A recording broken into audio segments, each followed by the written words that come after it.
Sir நாடு முழுவதும் ஒன்றிய அரசின் கட்டுப்பாட்டில் இயங்கக்கூடிய தேசிய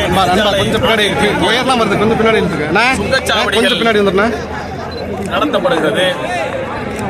தமிழகத்தில் மட்டும் இப்போது 67 சுங்கச்சாவடிகள் இயங்கிக் கொண்டிருக்கிறது.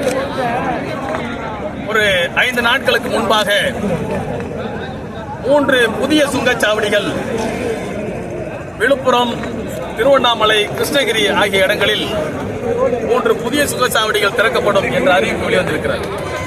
ஆக இன்றைக்கு தமிழகத்தில் 70 சுங்கச்சாவடிகள் இயங்கிக் கொண்டிருக்கிறது. ஒரு நாளைக்கு 50 கோடி ரூபாய் தமிழகத்திலிருந்து மட்டும் சுங்க கட்டணமாக வசூலிக்கப்படுகிறது. வருடத்திற்கு 18,000 கோடி ரூபாய் தமிழ்நாட்டினுடைய மக்களுடைய பணம் இந்த சுங்கச்சாவடியின் மூலமாக பகல் கொள்ளை அடிக்கப்படுகிறது என்றுதான் சொல்ல வேண்டும். அந்த அளவுக்கு மிக மோசமாக இன்றைக்கு டோல்கட்டுகள் பகல் கொள்ளை அடித்துக் கொண்டிருக்கிறார். கேரளத்தை ஒப்பிட்டு பார்க்கும்போது கேரளத்தில் 5 சுங்கச்சாவடிகள் மட்டுமே இருக்கிறது. இங்க இருக்கக்கூடிய நெடுஞ்சாலைகளை கணக்கெடுத்து பார்த்தால் ஒரு 9 சுங்கச்சாவடிகள் இருக்கலாம். ஆனால் 70 சுங்கச்சாவடிகள் தமிழகத்தில் இயங்கிக் கொண்டிருக்கிறது.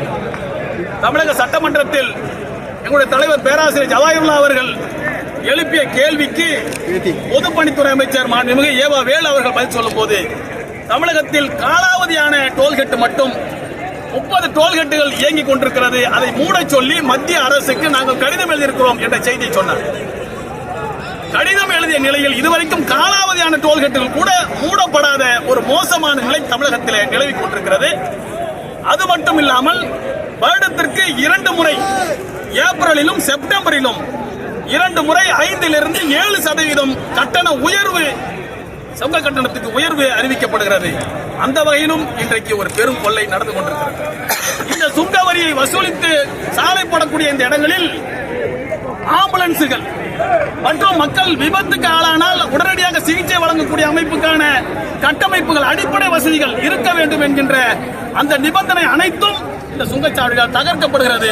ஒரு சில இடங்களை தவிர்த்து மற்ற இடங்கள் எல்லாம் இந்த ஆம்புலன்ஸ் ஏற்பாடோ மற்ற விபத்து நடந்தால் அவர்களுக்கு சிகிச்சை வழங்கக்கூடிய ஏற்பாடோ எந்த அடிப்படை வசதிகளும் இல்லாத ஒரு சாலையாக இந்த சாலை இன்றைக்கு இருந்து கொண்டிருக்கிறது.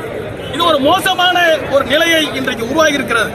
பேருந்து, லாரி, கார் மற்றும் 2 வீலர் 2 சக்கர வாகனங்களுக்காக வேண்டி சாலை வரியாக தமிழகத்திலிருந்து மட்டும் 7,000 கோடி ரூபாய் வருடம் தோறும் நாம் கட்டிக் கொண்டிருக்கிறோம். இந்த நிலையில் சுங்கச்சாவடி என்ற பெயரில் மிக மோசமான இந்த வரி வசூலை கண்டித்து இன்றைக்கு சுங்கச்சாவடி முற்றுகை போராட்டத்தை நடத்துகிறோம். கேரளாவில் 5 சுங்கச்சாவடிகள் மட்டுமே இருக்கிறது. எனவே 9 சுங்கச்சாவடிகள் மட்டுமே தமிழ்நாட்டில் இயங்க வேண்டும் என்பதும், காலாவதியான சுங்கச்சாவடிகளை உடனடியாக மூட வேண்டும் என்று வலியுறுத்தியும், ஆண்டுதோறும் 2 முறை கூட்டக்கூடிய அந்த கட்டண உயர்வை உடனடியாக கைவிட வேண்டும் என்பதை வலியுறுத்தியும், புதிதாக சுங்கச்சாவடிகளை அமைக்கக்கூடாது என்ற கோரிக்கை வலியுறுத்தியும் மனிதநேய மக்கள் கட்சியின் சார்பில் தமிழகத்தில் 7 இடங்களில் செங்கல்பட்டு, விக்கிரவாண்டி, இன்றைக்கு திருச்சி போன்ற இடங்களில் மொத்தம் 7 இடங்களில் தமிழகத்தில் இந்த முற்றுகை போராட்டத்தை நடத்தி கொண்டிருக்கிறோம். உடனடியாக ஒன்றிய அரசு இதில் தலையிட்டு இந்த சுங்கச்சாவடிகள், காலாவதியான சுங்கச்சாவடிகளை உடனடியாக மூட வேண்டும் என்ற கோரிக்கையை முன்வைக்கின்றோம். இந்த சுங்க வரி கட்டணத்தை உயர்த்துவதை உடனடியாக நிறுத்த வேண்டும். அதிகப்படியாக இருக்கக்கூடிய சுங்கச்சாவடிகள் தமிழகத்தில் மூடப்பட வேண்டும் என்ற கோரிக்கை வலியுறுத்தி முற்றுகை நடக்கிறது. இது முதல் கட்ட முற்றுகை தான். இந்த கோரிக்கை நிராகரிக்கப்படுமையானால், காலம் தாழ்த்தப்படுமையானால் அடுத்த கட்ட போராட்டத்தை மற்ற தோழமை இயக்கங்களோடு சேர்ந்து மனித மக்கள் கட்சி முன்னெடுக்கும் என்பதை